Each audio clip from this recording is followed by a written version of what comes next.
আসসালামু আলাইকুম। তো আজকে আপনাদের দেখাবো যে কিভাবে আপনারা সমাজসেবা একটি যে নতুন প্রতিবন্ধী বয়স্ক ভাতা এবং বিধবা ভাতার যে একটি আবেদন ছাড়ছে, তো সেই আবেদনটা কিভাবে করবেন, কি কি প্রয়োজন আছে এবং আবেদন প্রসেস সহ এবং সার্কুলারটা কত তারিখ লাস্ট ডেট, সকল কিছু আপনাদের এই ভিডিওতে দেখানোর চেষ্টা করব। তো চলুন ভিডিওটি শুরু করি। তো এখানে দেখেন যে dss.gov.bd, এটা হচ্ছে সমাজ কল্যাণ মন্ত্রণালয় সমাজসেবা অধিদপ্তর একটি সার্কুলার। তো এখানে বিষয়টা দেখেন যে 2024-25 অর্থ বছরের প্রতিস্থাপন ও বর্ধিত কোটায় প্রযোজ্য ক্ষেত্রে বয়স্ক ভাতা এবং বিধবা ও স্বামী নিগৃহীতা ভাতা G2P পদ্ধতিতে পরিশোধের নিমিত্ত নতুন MIS এর মাধ্যমে আবেদন গ্রহণ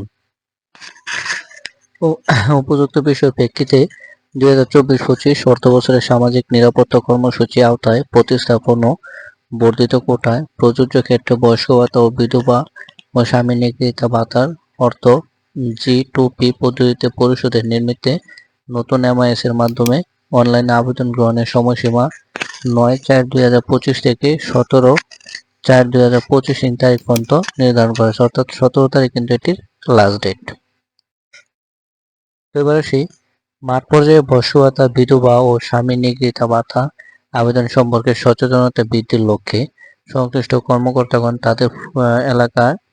তাদের এলাকায় ব্যাপক প্রচার প্রচারণা গ্রহণ করবেন।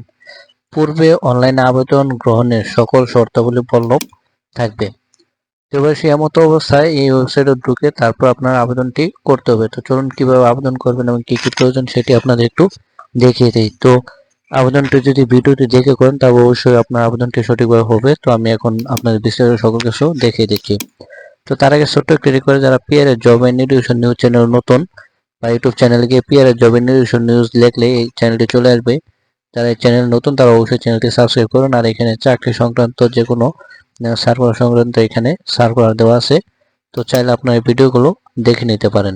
তো যারা চ্যানেলটি সাবস্ক্রাইব করছেন তাদেরকে অসংখ্য ধন্যবাদ। তো আমি এখানে dss.bhata.gov.bd ওয়েবসাইটে আসার পর এখানে দেখেন যে নতুন আবেদনকারী তথ্য। তো আমি এখানে কি করব, যে আসলে সে যদি বিধবা ও স্বামী নিগৃহীতা ভাতা হয় তাহলে এখানে ক্লিক করবেন, যদি বয়স্ক ভাতা হয় তো এখানে ক্লিক করবেন। তো আমি আপনাদের দেখাবো যে বয়স্ক ভাতা। তো দেখানোর পর আপনি কি করবেন, এখানে এনআই নাম্বার, জন্ম তারিখ দেবেন, ক্যাপচাটি এখানে যে একটি ক্যাপচা থাকবে সেই ক্যাপচাটি এখানে পূরণ করবেন এবং জাতীয় পরিচয় যাচাই করলে আপনার সকল তথ্য চলে আসবে। তো এটা হচ্ছে বয়স্ক। তো আমি দেখা যায় বিধবা ও স্বামী নিগৃহীতা ভাতা, তো এটিও কিন্তু সেম একই, এনআইডি কার্ড লিখবেন, জন্ম তারিখ লিখবেন এবং ক্যাপচা দিবেন, এখানে অটোমেটিকলি আপনার সকল কিছু চলে আসবে।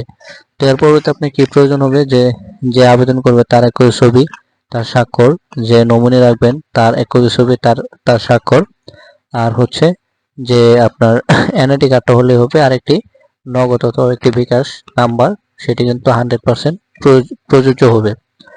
তো এটি হচ্ছে আপনার এই আবেদনের ক্ষেত্রে প্রয়োজন। এছাড়া যদি আপনাদের নতুন কোনো ভিডিও বা এই সম্পর্কে কোনো প্রশ্ন থাকে অবশ্যই আপনারা কমেন্ট করবেন এবং আমার ভিডিওতে যদি ভালো লাগে একটা লাইক করবেন এবং যদি কোনো কিছু প্রয়োজন হয় সেই বিষয় লিখলে আমি সেই অনুযায়ী ভিডিও দেওয়ার চেষ্টা করব।